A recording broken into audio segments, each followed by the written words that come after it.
Shalom Ubracha, nous poursuivons avec la troisième Mishnah du sixième Pérec. La Mishnah nous enseigne ici, à la suite de ce que nous avons vu, donc là on va voir comment le Kohen procédait pour l'Aktoret, les encens. Mishzacha Baktoret, le Kohen qui avait été désigné pour brûler les encens, l'Aktoret. Ayanotel et Abazer.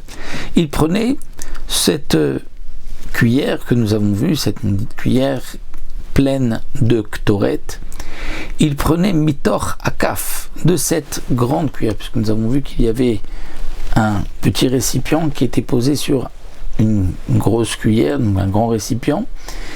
Et là, le Kohen prenait le baser, donc le petit récipient où se trouvait l'Aktoret, de cette cave, de cette grosse, de cette cuillère, venotno leoavo likrovo. Et il donnait cette pelle, Léoavo, à son bien-aimé, à quelqu'un qu'il aimait, ou l'ikrovo à un proche parent. C'est-à-dire, il était accompagné, il amenait avec lui dans le Héral un autre Kohen qui allait ensuite prendre cette cuillère, cette grosse cuillère, pour la sortir. Si, au moment donc, où il vient prendre le baser, si on voit que nit pazer mimen ou les taureaux, c'est-à-dire qu'il y a une partie de l'encens qui est tombée dans le grand récipient, dans la grande cuillère, alors notnolo bechofanav, son ami qui l'accompagnait va prendre cette ktoret et va lui donner bechofanav, c'est-à-dire dans les deux mains, les pleines poignées, c'est-à-dire que le Kohen devait rassembler ses deux mains ainsi, et on lui posait à l'intérieur toute la ktoret qui avait débordé, qui était tombée. Umelam dit moto, et on lui apprenait,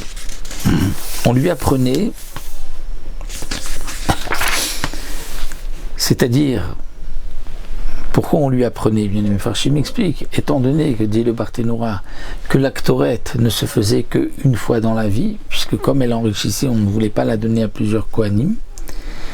Donc celui qui venait faire la Ktoret, c'était pour lui la première fois. Donc il fallait lui expliquer comment on fait, parce qu'il risquait de se brûler. Donc on lui disait, Madame Dimoto, on lui apprenait.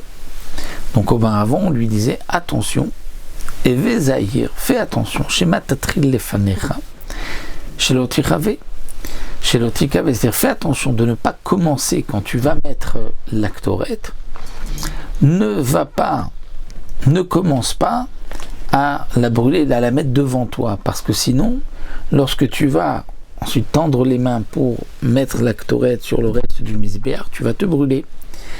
Donc lui, le Kohen, était positionné, il était à l'est du misbéar.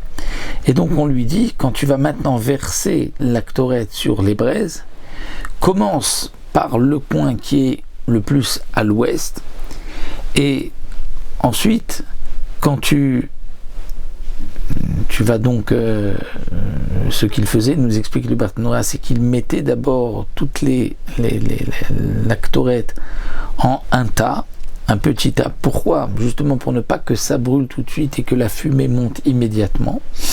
C'est-à-dire c'était une marque de kavod de prendre le temps que l'Aktoret ne brûle pas immédiatement. Donc si on éparpillait l'Aktoret tout de suite sur les braises, elle allait tout de suite brûler, il y avoir beaucoup de fumée. Donc on mettait un tas de Ktoret sur les braises, et donc le tas faisait, puisque c'était un tas, donc ça ne brûlait pas tout de suite.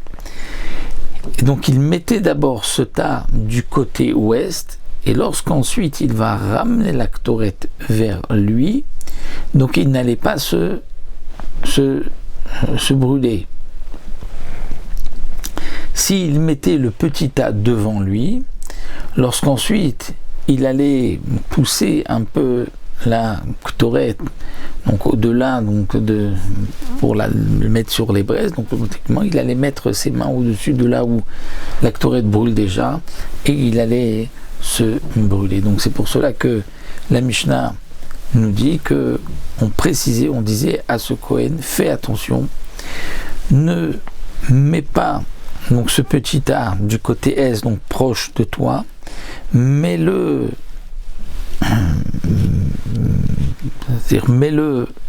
plus loin du côté ouest. Et donc lorsque ensuite tu vas l'éparpiller, la Ktoret, donc même quand il va éparpiller du côté ouest, donc il ne va pas se brûler puisque c'est loin de lui. La Mishnah continue, nous dit Tril Meraded Viyotse, et donc juste après qu'il avait mis ce tas, donc il commence à les raded, c'est-à-dire il va étaler la Ktoret comme nous l'avons vu, et Viyotse, et il va sortir. Nous explique le Barthénoura, c'est-à-dire que dès que ça y est, il a mis la Ktoret sur toutes les braises, il sort. Un autre point, nous dit la Mishnah, Loya Maktir, Hachemnomer lo Akter. Celui qui brûlait la Ktoret ne devait pas mettre la Ktoret sur les braises tant que le responsable ne lui avait pas dit Akter, brûle la Ktoret. Il fallait donc qu'il reçoive l'ordre de faire la Ktoret pour la faire, parce que justement, comme c'est rapporté, un homme n'agit pas de lui-même, il doit venir par modestie, attendre qu'on lui donne cet ordre, vas-y, maintenant tu peux commencer à faire la Ktoret.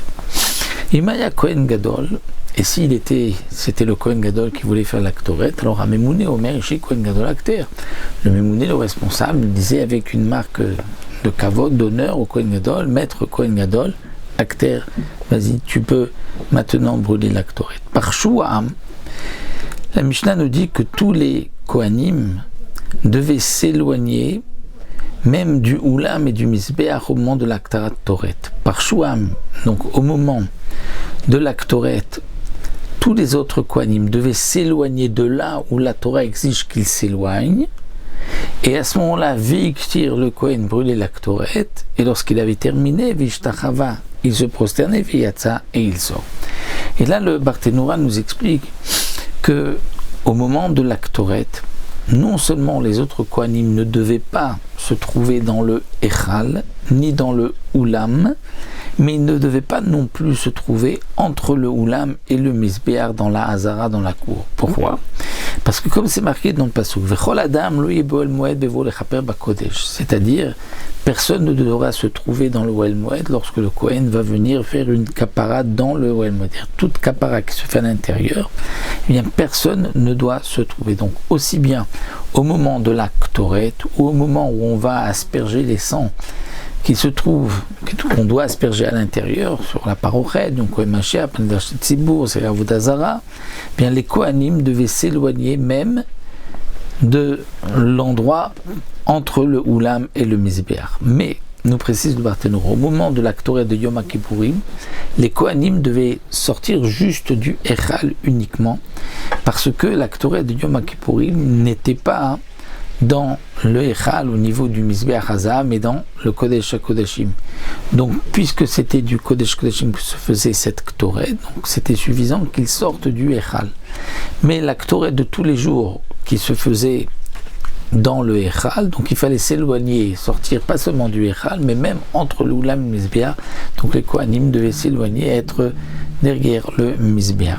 Il est juste à noter que le jour du Yom Kippourim, il y avait aussi la Ktoret habituelle le matin et l'après-midi. Mais en plus de cela, il y avait une autre Ktoret qui était dans le Kodesh HaKodashim. Donc voici pour notre 6e Pérec que nous avons terminé.